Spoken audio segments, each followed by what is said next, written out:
You are now listening to The Survivors Series with Kyle Fields, a One Love Media production.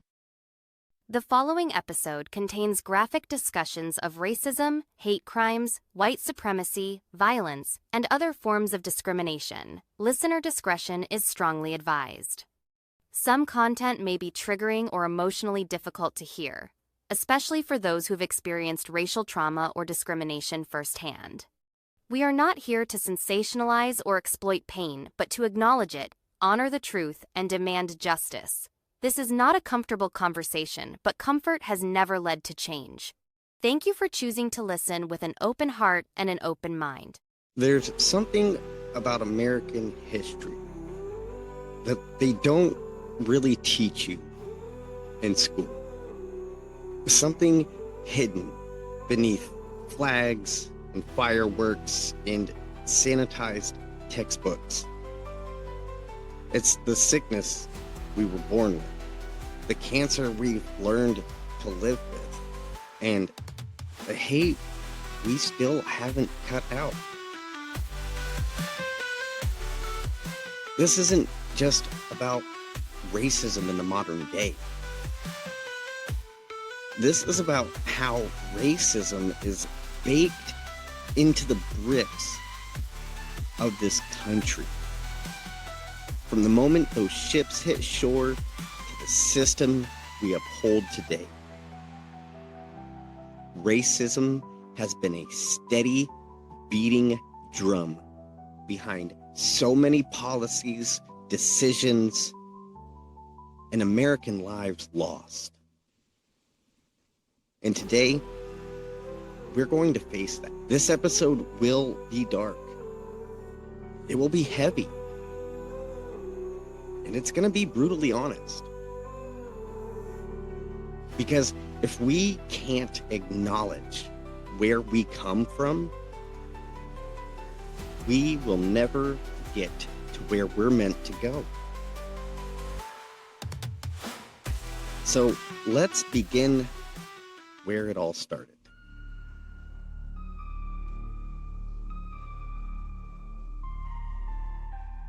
Slavery. Not just an unfortunate chapter, but the economic backbone of early America. Millions of black people kidnapped, beaten, broken, and sold like cattle. Families destroyed, cultures erased, humanity denied. And here's the thing. This wasn't some fringe behavior. It was government policy. Protected, promoted, justified with religion, science, and the law. The Constitution, the so-called blueprint of freedom, counted enslaved people as 3/5 of a human being. Think about that. America's founding documents started off by mathematically dehumanizing black people. And when slavery was finally abolished after a bloody civil war, freedom still wasn't freedom. It was followed by Reconstitution, then the Black Codes, then Jim Crow laws that enforced racial segregation for nearly a century. And for those who don't know, a century is 100 years. Signs that said whites only weren't just in the South. They were everywhere, from drinking fountains to voting booths to hospitals to damn caskets. Now let's talk about violence. Because racism in America isn't just systemic. It's been brutal, like lynchings. Thousands of black Americans were tortured, hanged, and burned while white families took pictures like it was a Sunday picnic. Or how about Tulsa, Oklahoma, 1921? A prosperous black neighborhood, often called Black Wall Street, was burned to the ground by a white mob. Hundreds were killed, generational wealth destroyed overnight. Or how about Emmett Till in 1955? He was a 14-year-old boy who was tortured and murdered for allegedly whistling at a white woman. And his killers walked free. And I hate to break it to you, but these weren't isolated events. They were cultural norms enforced by silence, protected by white fear, passed down like family heirlooms. And then there's the government. The very institutions meant to protect us have often done the exact opposite. The FBI, they launched COINTELPRO to infiltrate and destroy Black liberation movements, especially the Black Panthers and civil rights leaders like MLK. What about local law enforcement? Well, they have been historically complicit in racial violence, often acting as the enforcer of white supremacy.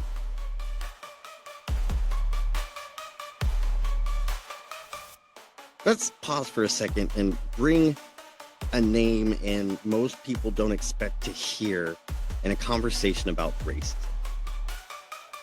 Lyndon B. Johnson. Before LBJ became the civil rights champion we'll talk about later, he was a Southern Democrat. He voted against every single civil rights bill from the 1930s through the 1950s. He used the N-word casually. He embraced the Southern status quo. But he also had something else. Power. And what did he do with that power later? Well, that's something we'll unpack in part 2. Let's fast forward to today, because racism didn't disappear. It just changed its dirty, nasty clothes. Racism now looks like a Black man being shot during a traffic stop while reaching for his license, a Latino child being caged at the border under quote-unquote zero-tolerance immigration policies, an Asian woman shoved onto a subway track during a wave of anti-Asian hate, a Muslim family being surveilled, harassed, or worse after every terrorist attack, Indigenous women going missing at an alarming rate and getting zero news coverage. And it looks like the FBI's own hate crime data, which shows hate crimes have spiked in the last decade. Black Americans are consistently the most targeted racial group. Anti-Asian and anti-Semitic hate crimes rose dramatically in just the last 5 years.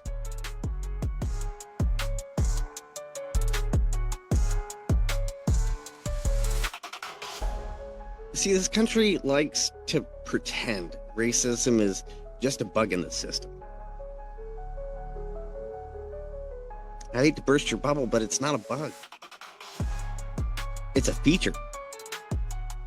And when we look at today's white supremacist groups, they're not hiding in the woods anymore. They're organizing online, running for office, marching in khakis with tiki torches, screaming, "You will not replace us." Nah, bud. Not only will they not replace you, they don't want to. They're being emboldened by political leaders who use dog whistles in public speeches and wink at hate groups with phrases like "very fine people on both sides." So no, we haven't moved on. We've just learned how to disguise our racism better.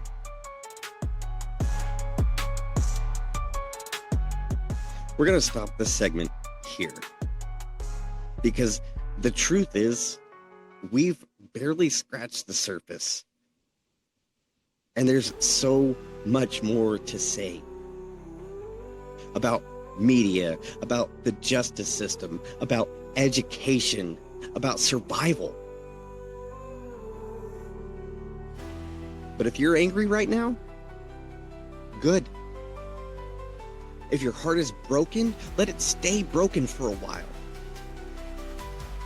Because that's where the healing starts. Because next, we'll dive into the survivors, the leaders, the freedom fighters, the people who looked this country in the face and said, "Not on my watch." This is Love Has No Room for Hate, Part 1. We'll be right back. When the world refused to see their humanity, they made it impossible to look away. For every act of violence, there was someone who stood up. For every injustice, there was someone who said, "Enough." This segment is about the survivors, not just those who lived through racism, but those who fought back, who transformed pain into power and changed the course of history.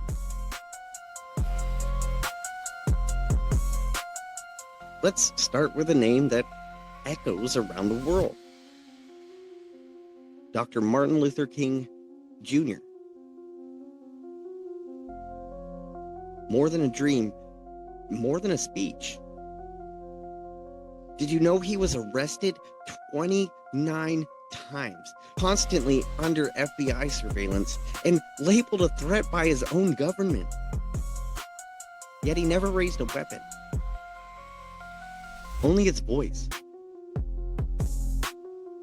He fought for the right to vote, the right to sit, the right to breathe. And on April 4th, 1968,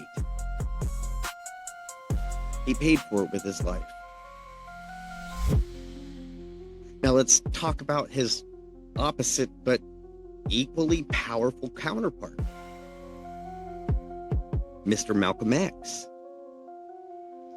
A man who started in prison, who found faith, purpose, and rage in a system built to destroy him. But see, where King preached nonviolence, Malcolm spoke the language of righteous anger. He called out white liberals. He exposed police brutality. He refused to tone it down for white comfort. He too was assassinated. But not before planting the seeds that would grow into the movements still alive today. And then there's Rosa Parks. She didn't start the civil rights movement, but she lit the fuse. She wasn't just tired.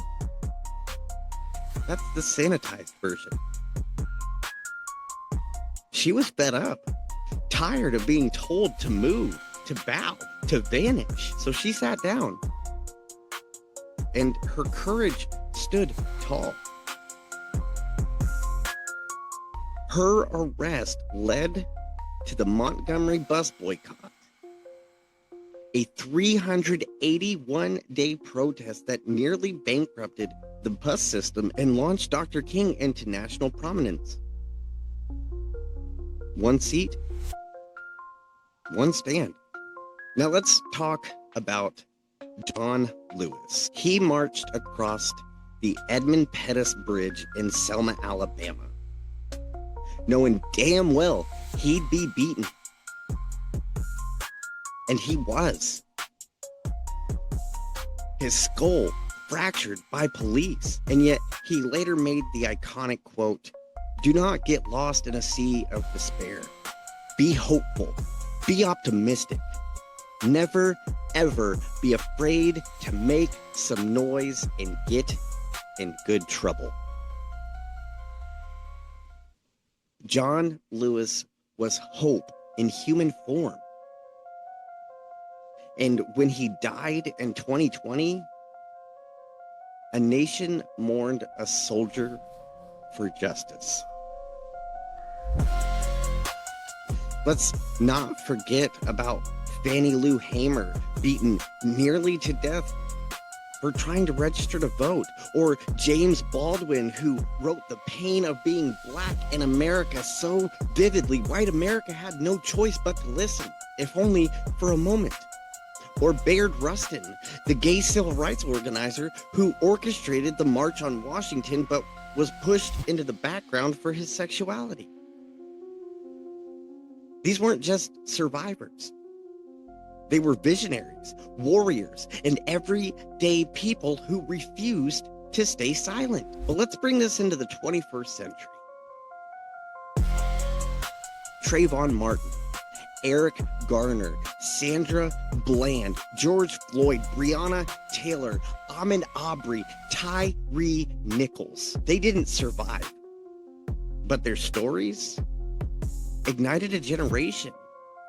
The Black Lives Matter movement wasn't born out of politics.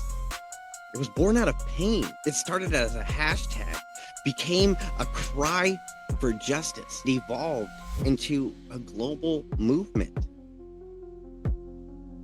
People of all races marched, knees were taken, fists were raised, and for a brief moment, it felt like the world was finally listening.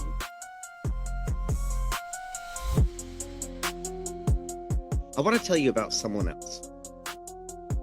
A woman named Ruby Bridges. She was 6 years old when she walked into an all-white school in 1960.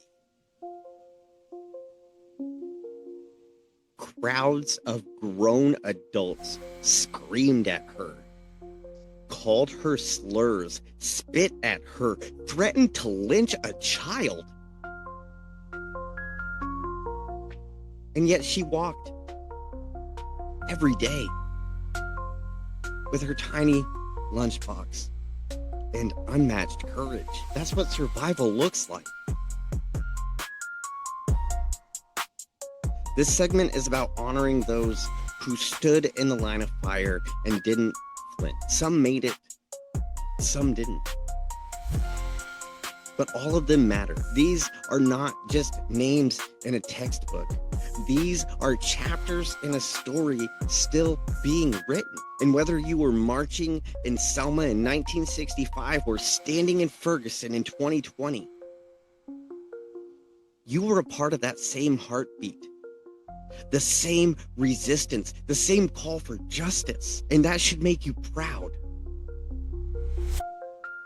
And up next, we're going to talk about how the media, the government, and our own silence sometimes holds the pen in writing this country's legacy of hate. This is Love Has No Room for Hate, Part 1.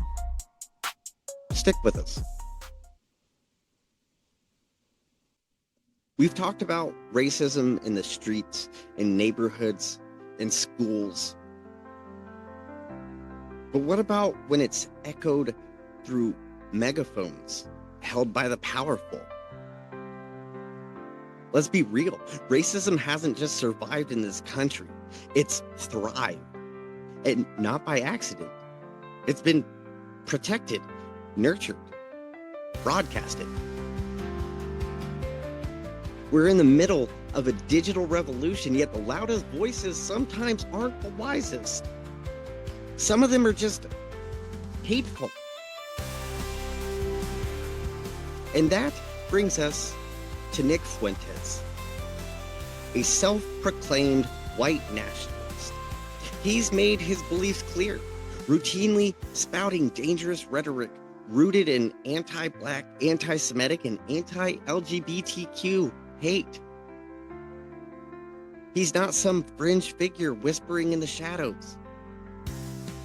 He's been welcomed at rallies, spoken alongside politicians, and hosted on a platform with millions of viewers. He has followers. He has influence. And that makes him dangerous. And what's worse, when people like Fuentes spew hatred, the media covers it like it's just another political opinion. Like it's just a debate. But hate isn't a debate. It's a disease. Now let's talk about the media's role. While good journalists exist, and we will always respect the truth tellers, there are far too many news outlets and pundits who have chosen profit over people. They run headlines designed to divide, pushing fear because fear sells. They spotlight hate groups without context. They entertain bigotry as another side of a story. They make room at the table for monsters and then act shocked when someone gets hurt.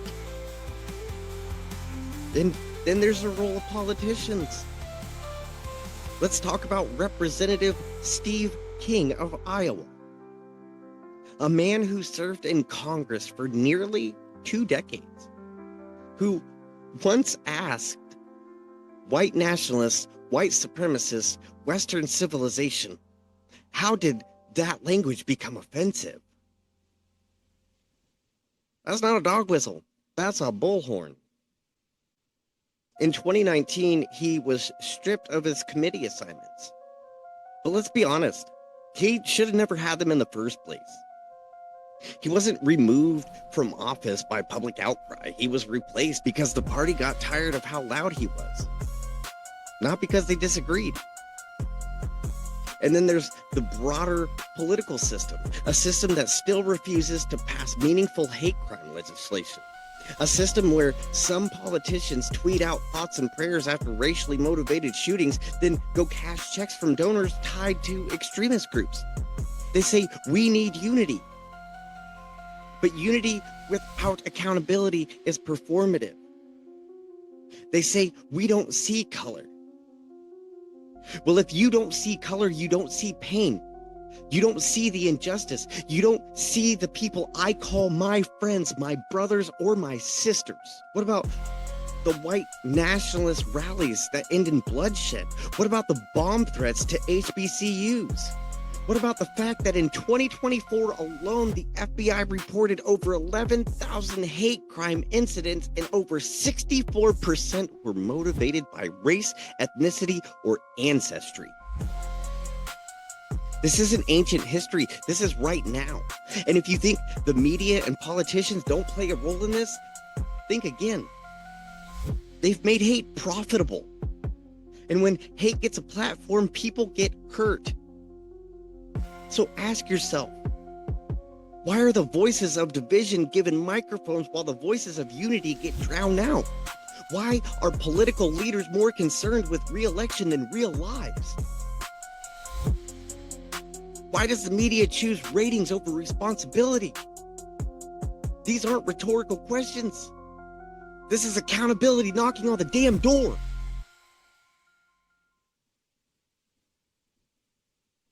Look, I know a lot of people may listen to this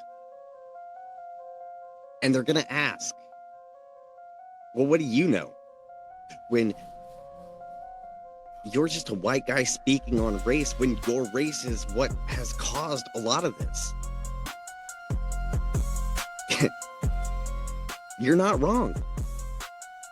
White people, my people, and as much as I loathe using those words, have done unimaginable harm, enslaved, dehumanized, terrorized, and silenced entire communities for generations. And too many still turn a blind eye today. Too many still enjoy the privileges without ever acknowledging the pain behind them. Too many still benefit from a system built for them while pretending the system is fair. So what do I know? I know I'll never understand what it feels like to be followed through a store just because of the color of my skin. I know I'll never have to explain to my children how to survive a traffic stop. I know I'll never be judged for my hair, my last name, my accent, or the way I worship. But I also know this. I don't have to experience racism to stand against it. I don't have to be the victim of injustice to speak out for justice. And I sure as hell don't have to stay silent just because I'm not the one being targeted. I may be white, but I am sure as hell not blind. I've seen the hatred, the suffering, the historical trauma that runs through the communities of color in this country. I've stood beside my friends, my brothers and sisters, and listened as they broke down stories I could never imagine living through. And that's where this starts, with listening, with humility, with the understanding that this fight isn't about guilt, it's about responsibility. It's about using whatever platform, privilege, or power I have to stand in the gap, to call out the lies, and to help build a better future than the one we were handed. Because love really has no room for hate. Not in this show, not in my heart, and not in this country. If you're still with me, if you've felt your chest tighten and your soul stir during this episode, good. That means you still have a conscience. That means your heart still beats for humanity. That means there's still hope. I'm not trying to be a savior, nor do I want to be. I'm trying to be an ally. And if a lot more people who look like me would just shut the hell up and sit the hell down and just listen, we might finally start to heal what's been broken for far too long. So no, I may not ever know your exact pain, but know that I see you. Know that I hear you. And know that no matter what happens, I will always stand with you in the face of injustice. Unfortunately, this is the reality we live in. The one we've built with hate, with division, with inequality. It's ugly, it's painful, and it's been allowed to persist for far too long because people choose to close their eyes and pretend like everything is okay. But don't let the darkness fool you, because in the thick of all of this pain, there is light, there is hope, there's a silver lining.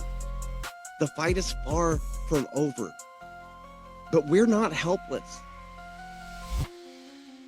There are those who are still fighting for change, for justice, for love.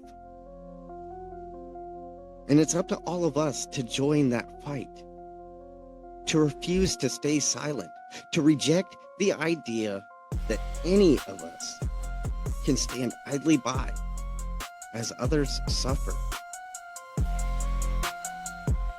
So as we end part one, let me say this. We cannot forget. We cannot look away. We cannot let the hate of the past continue to define the future. We must remember the voices lost to this hate. We must honor the survivors, and we must demand justice, equality, and respect for every single person. No matter the color of their skin, their heritage, or their background. But in order to move forward, we have to confront the truth. And that's exactly what we started doing here today. Now, tomorrow, we move forward. And as I said in the beginning, this is part one, and there are 2 more parts to this episode. So, I really hope you stick around, because part 2 will talk about hope. We'll talk about progress, and we'll talk about the people who have dedicated their lives to changing this country for the better. And we'll also talk about where we go from here. Because love truly has no room for hate. Not today, not tomorrow, and not ever. I'm Kyle Fields. Stay tuned for part 2 and part 3 of Racism in America. Love has no room for hate. This episode is dedicated to every soul who has endured the weight of racism, to every voice that was silenced too soon, and to every heart still fighting for justice, equality, and truth. Special thanks to the brave survivors who continue to share their stories so the world may never forget. The historians, scholars, and journalists who've documented the truth with integrity and courage. The activists, both past and present, who have laid their lives on the line for change. The Black community, whose strength, resilience, and brilliance have shaped the soul of this nation, even when that nation has tried to deny it. And to every listener who chooses to lean in, unlearn, and stand up. Because silence is compliance, and love, real love, has no room for hate. Today's episode was hosted and researched by Kyle Fields and written by Mary Rodriguez. Editing and production by One Love Media. All rights reserved.